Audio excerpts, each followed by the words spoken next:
Hello students, welcome back. In our last chapter, we were discussing our chapter Security in Contemporary World.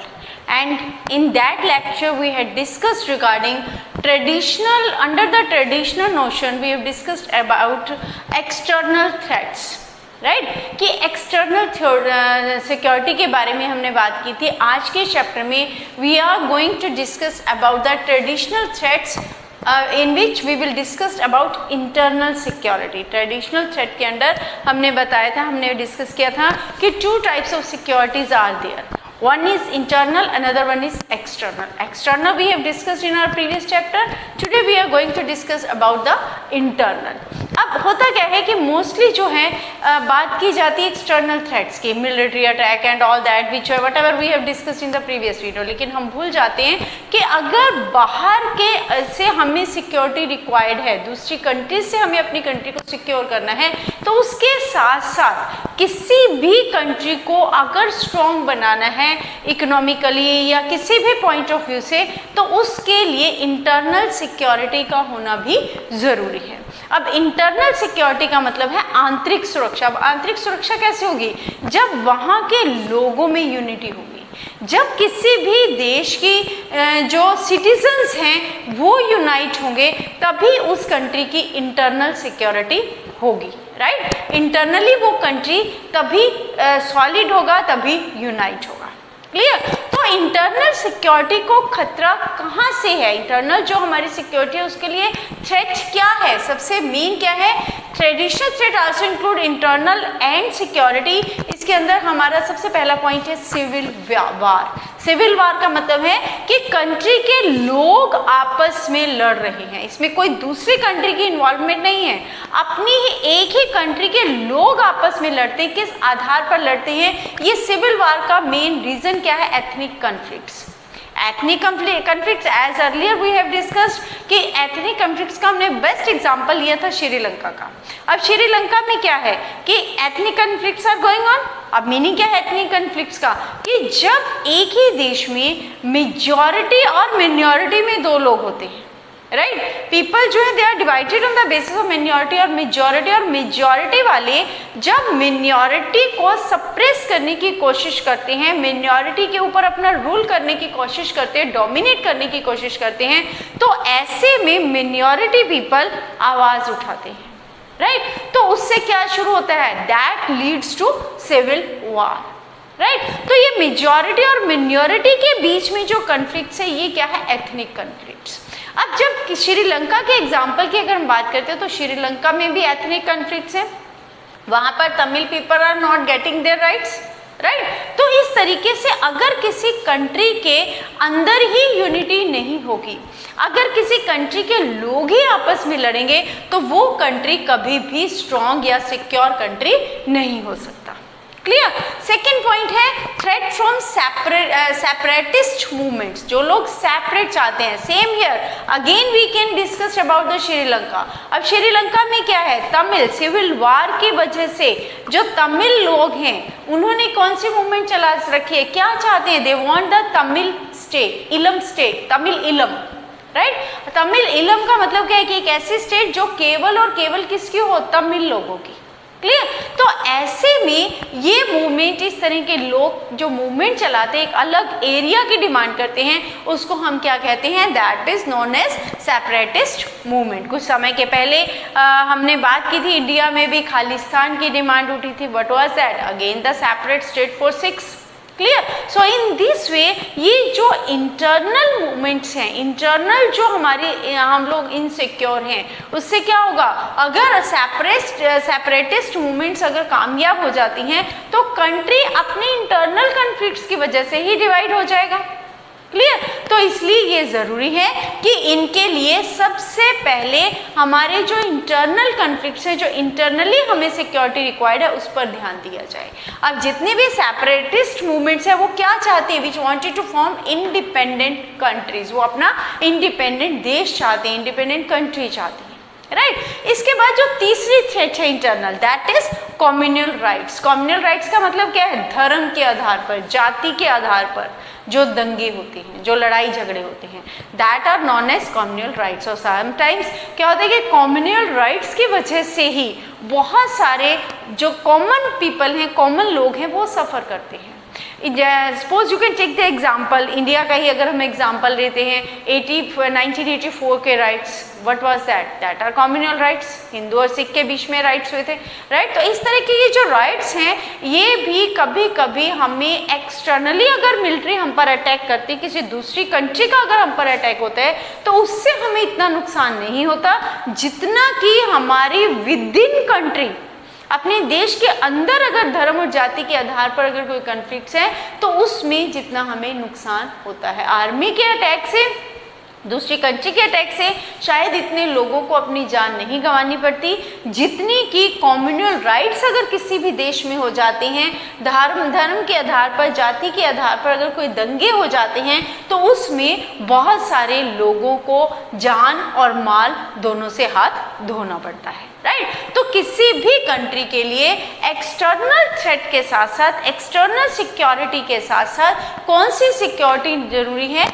Internal, right? कि country अंदर से भी strong हो, unite हो, वहाँ के लोग भी मिलकर एक्सटर्नल थ्रेट का मुकाबला करें। Is it clear?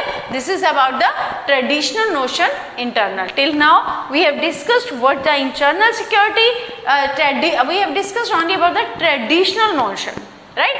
Under traditional हमने किसकी बात की? Internal and external security.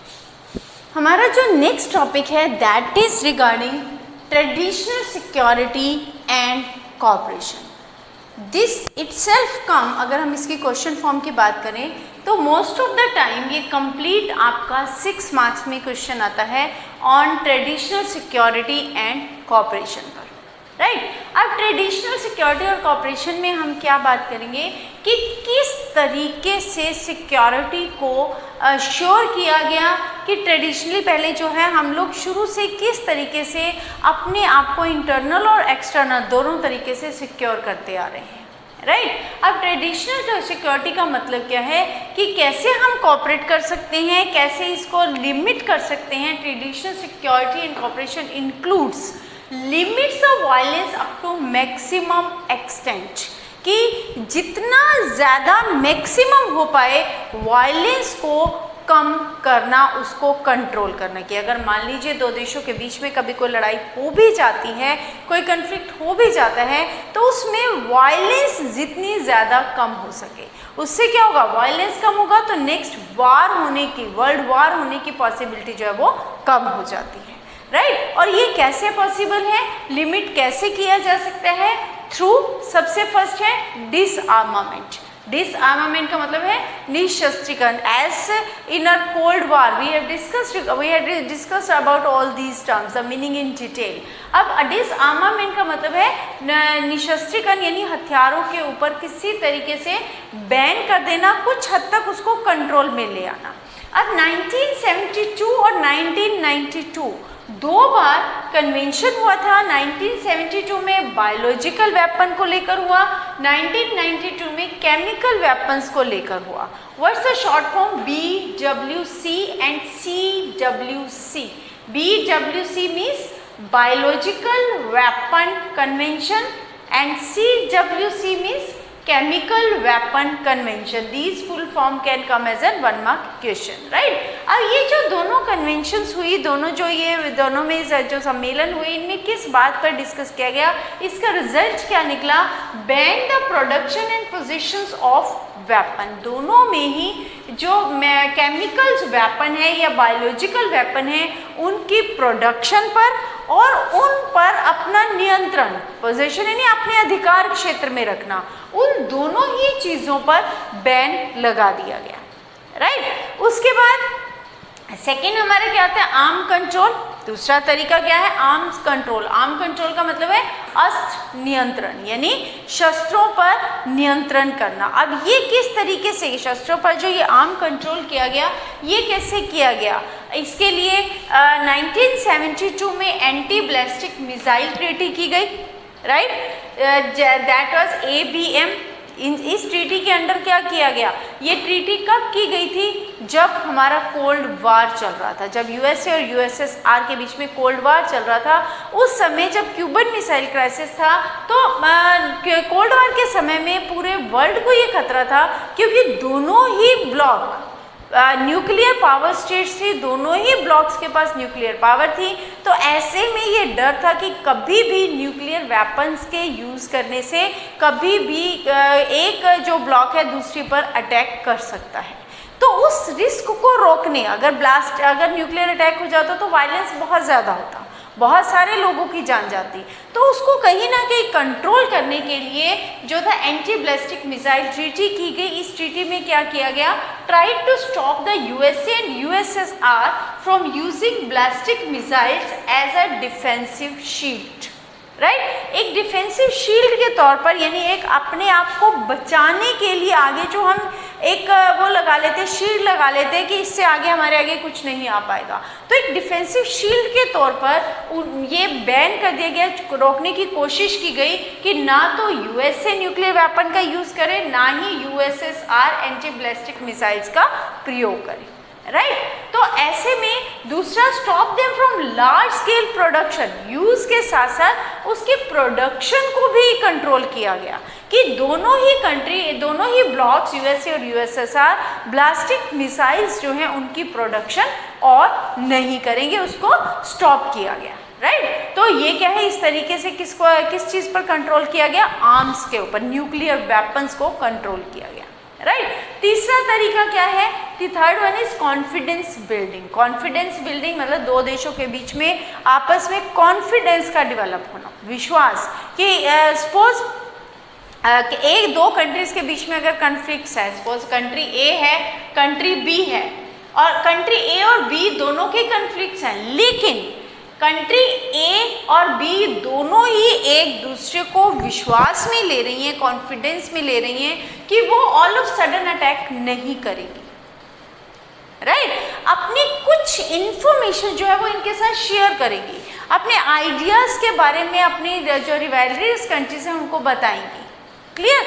मतलब कि अब जैसे सपोज इंडिया और पाकिस्तान को अगर हम मुद्दा लेते हैं, इंडिया और पाकिस्तान में अगर इंडिया पाकिस्तान पर अटैक करता है या पाकिस्तान इंडिया पर अटैक करता है, तो already they are ready for it. उनको पता है कि इंडिया, और ये नहीं है कि पहले दोस्ती कर रहा और ऑल ऑफ सडन अटैक करेगा, नहीं, दे नो कि दोनों में से कोई भी कंट्री अगर दूसरी कंट्री को नुकसान पहुंचाती है तो वो अटैक कर सकते हैं। इसके अलावा जैसे हमने दूसरी कंट्रीज को बताया कि India is also a nuclear power country, nuclear power state. तो ये क्या है कि हमारे पास न्यूक्लियर वेपन है, हम अपनी इंफॉर्मेशन दूसरी कंट्रीज के साथ शेयर कर रहे हैं, लेकिन इस इंफॉर्मेशन को शेयर करने का मतलब अपनी प्राइवेसी को लीक करना नहीं है।